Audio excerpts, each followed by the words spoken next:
So next command is meter or miter flange command. It works quite similar to edge flange command. So for that we need to have a sketch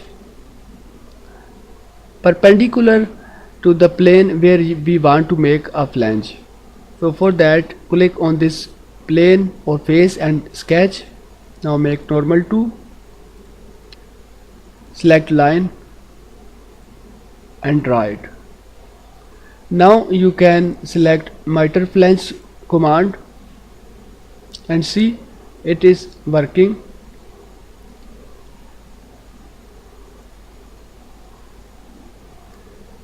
In this command you can also select multiple edges.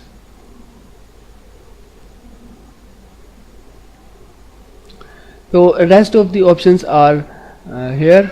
You can review by yourself. Press OK to apply this command.